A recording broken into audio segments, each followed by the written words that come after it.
अरे भोलाराम, इतना ठंड में तुझे इतना पसीना कैसे निकल रहा है? कहता है तो हंसते हुए, बगैर किसी कारण से किसी निरपराधी को सजा दिए तो क्या होगा बाबूजी? मैंने तुमको जो लोमड़ी दिया था ना, वो सचमुच मायावी थी। तुम उसको किसी कारण से गुस्सा दिलाए होंगे। कहीं उसकी महिमा पर तुम्हारे घर वालों ने विश्वास नहीं किए होंगे। वो बात पता चलने पर वो फिर से नहीं आएगी। वैसा ही कुछ हुआ होगा, ऐसा बोलता है जगन्नाथ। तो फिर इतनी ठंडी में तुझे पसीना कैसे निकल रहा है? इसका राज क्या है? करके पूछता है। नजर के सामने दिख रहा था तो उसे आप नहीं माने। मैंने जो कपड़े पहने हैं ना, इसे आप क्या समझ रहे हो? ये भी बहुत चमत्कारी है। ये पहने तो ठंड में गर्मी लगती है और गर्मियों में पहनने से ठंड रहता है, करके बताता है भोलाराम। तो वो कपड़े को 500 मुद्रा में बेचता क्या? करके कहता है जमींदार। कृपया करके भावबाजी मत करो, ये हमारे दादाओं के जमाने से आ रहा है। मैं इसे किसी भी कीमत में नहीं बेचूंगा, ऐसा कहता है भोलाराम। वो मुझे चाहिए, बदले में 1000 मुद्रा ले ले, ऐसा कहता है जगन्नाथ। तुमको ये उतना पसंद आया तो इसके 2000 मुद्राएं दे दो। ये तुमको दे दिया तो मैं ठंड से मर जाऊंगा,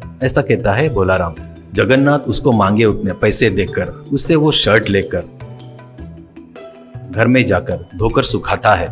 बाद में ठंडी में सिर्फ शर्ट पहनकर अपने ससुराल जाता है। वहाँ बहुत ठंड पड़ती है। वैसे उसको देखकर सभी हंसते हैं। भोलाराम ने उसको फिर से धोखा दिया करके उसको समझ में आ जाता है। इस बार भोलाराम के झांसे में नहीं आऊंगा करके और उसको मरवाऊंगा करके निर्णय लेता है। उसके आदमी फिर से भोलाराम को पकड़कर लाते हैं। इस बार जगन्नाथ उसको एक बोरे में बांधकर समुद्र के किनारे एक पहाड़ी पर ले जाता है। वहाँ पर एक पेड़ की डाल समुद्र के ऊपर थी। बोरे के उस डाल से बांध देते हैं। फिर जगन्नाथ चिल्लाकर, अरे उस डाल को काट दो, इससे छुटकारा मिल जाएगा, ऐसे कहता है। तो उसका नौकर कुछ देर तक उस डाल को काटकर, मालिक ये डाल बहुत मजबूत है, इसे काटने के लिए बहुत समय लगेगा, मुझे बहुत भूख लगी है, खाना खाकर आता हूँ फटाक से, ऐसा कहता है जगन्नाथ। मुझे भी भूख लगी है रे, ये कहाँ जाएगा, ले चल खाकर आएंगे, करके वहाँ से निकलते हैं।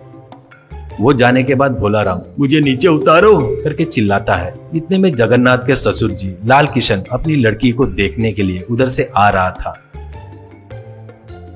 वो आवाज सुनकर, कौन है, करके चिल्लाता है। भोलाराम उसकी आवाज पहचान लेता है। उसको कुबड़ है करके भोलाराम को पता भी था और कोई भगवान जैसा आया है सोचकर, नीचे उतारो बाबूजी, मेरा कुबड़ गया है, करके बोलता है। लाल किशन, कुबड़ गया क्या, करके बोलता है। तो आपको पता नहीं होगा, इस बोरे में बैठे तो कुबड़ ठीक हो जाता है। मुझे उतारो, आपको ही पता चल जाएगा। हमारे लोग अब तक आ जाने को होना था, पता नहीं क्यों नहीं आए। फिर से यह बोरा ले जाकर जिनका है उनको दिए तो वो लोग 1 घंटे के 100 मुद्राएं नाक पकड़कर वसूल करेंगे, ऐसा कहता है भोलाराम। वो बात है क्या, मुझे भी कुबड़ है, मुझे भी थोड़ी देर बैठने देता क्या, तेरे को 100 मुद्राएं देता हूँ, ऐसा कहता है लाल किशन। तो भोलाराम कैसे तो भी करके बोरे से बाहर आकर लाल किशन को उस बोरे में फिर से पेड़ के डाल को बांधकर अपने रास्ते से निकल जाता है। बाद में जगन्नाथ अपने आदमी के साथ आकर पेड़ के डाल को काटकर समुद्र में गिरा देता है।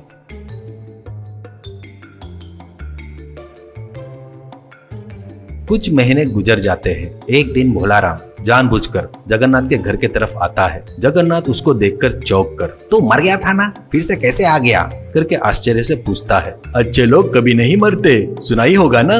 मैं समुद्र में गिरते ही समुद्र के राजा के सिपाही आकर मुझे लेकर गए। समुद्र राजा ने मेरा अच्छा आदर सत्कार करके अपने राज्य में ही रहने को बोले। मेरी अप्सरा जैसी लड़की से शादी कर दिए। वहाँ पर सब अप्सराएं हैं। वहाँ पर जिधर देखो उधर सोना हीरे मोती है। वहाँ पर उनको खाने पीने के सिवा और कोई काम नहीं है। मैं काम करने वाला हूँ, मुझे वहाँ पर ठीक नहीं लगा, इसलिए चले जाता करके समुद्र राजा को बताया। वो नहीं बोले।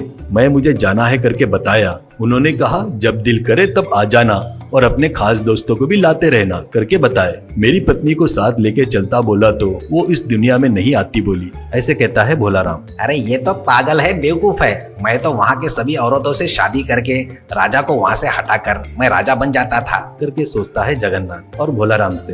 अरे तुझे पुण्य मिलेगा रे, एक बार मुझे उस दुनिया में लेकर चल, ऐसे कहता है। भोलाराम पहले नहीं मानता, बाद में जबरदस्ती करने से मान जाता है। आप ये बात बाहर किसी को मत बताना, चुपचाप मेरे साथ आओ, नहीं तो हम लोग भी आएंगे करके सभी लोग पीछे पड़ेंगे बेवकूफ। कल सुबह 2 नाव तैयार करके रखता हूँ, करके कहता है भोलाराम।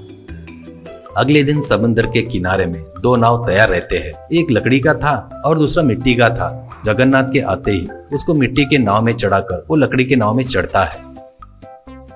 दोनों नाव समुद्र में बहुत दूर जाने के बाद भोलाराम अपने चप्पू से जोर जोर से अपने नाव पर मारते हुए, इसकी आवाज से समुद्र के दूत आएंगे, ऐसे कहता है। जमींदार जगन्नाथ इधर उधर देखकर ज्यादा देर बर्दाश्त नहीं कर पाता। मेरे नाव पर मारे तो आवाज ज्यादा आएगा करके खुद के नाव पर चप्पू से जोर जोर से मारते ही वो मिट्टी का नाव टूटकर जमींदार जगन्नाथ समुद्र में डूब जाता है। भोलाराम हंसकर अपने नाव से वापिस आ जाता है।